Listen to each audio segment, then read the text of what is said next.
Eh bien, bonjour à tous, on se retrouve pour une nouvelle vidéo. N'hésitez pas à liker, de commenter et de suivre la vidéo jusqu'à la fin.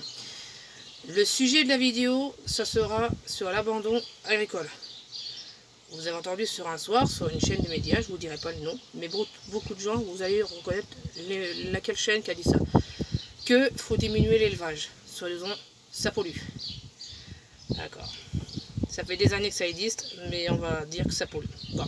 Moi, je vais vous dire concrètement, j'y crois rien de tout ça.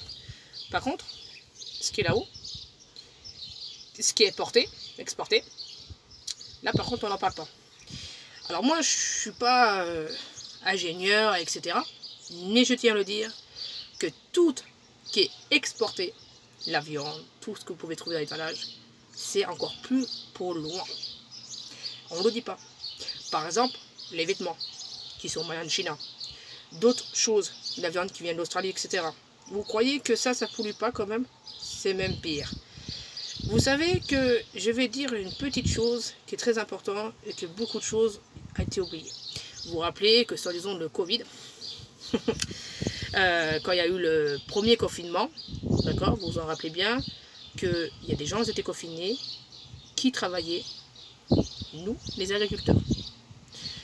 J'étais ce jour-là sur ma ferme, j'ai travaillé comme d'habitude. D'accord?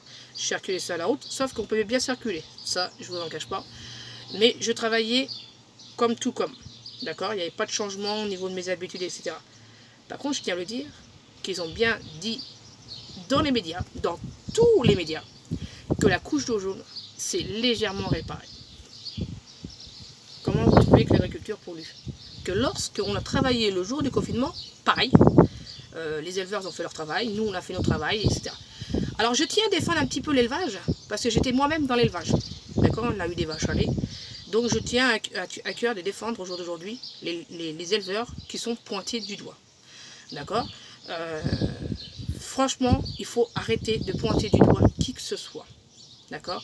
Au jour d'aujourd'hui, on est dans un monde, si c'est pas de jaloux, hypocrite, et plein de bonnes choses.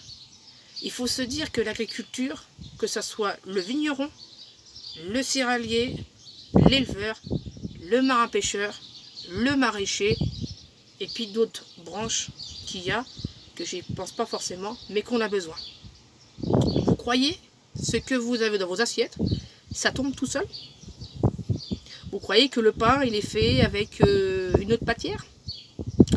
Par exemple, est-ce que vous croyez que la bière est faite de notre matière?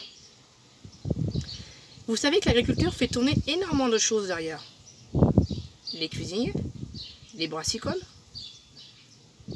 et les meuniers, et encore plein de choses.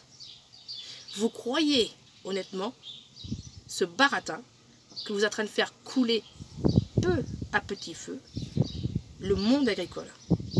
Il n'y a pas que les éleveurs. C'est tout le monde prendre à la figure. Entre ci, entre ça, entre ça. Mais moi, j'ai envie de vous dire une chose. Venez sur le terrain avant de critiquer et allez travailler dans une ferme ou dans autre chose, dans d'autres métiers, avant d'écraser quoi que ce soit en matière de filière de travail. Ce qui est important, c'est d'aller travailler sur le terrain pour mieux comprendre la stratégie. Hein, d'aller chez l'artisan, d'aller chez un agriculteur, d'aller chez un autre artisan, plomberie, maçonnerie, etc. Voilà. Allez voir un peu sur le terrain. Alors moi, je tiens à le dire, dans quelques temps, dans ma région, j'ai eu le député de ma région, mais il est venu sur le terrain, et je vais vous dire une chose, c'est qu'il a compris ce qu'il y a eu la misère. Il vient souvent sur le terrain. J'ai déjà vu pas mal de fois sur ce secteur. Par contre, je ne vois pas les autres. Hein. Donc je tiens à le dire. Voilà. Donc, moi j'ai envie de vous dire, le gouvernement a des francs sous, venez sur le terrain, vous allez comprendre.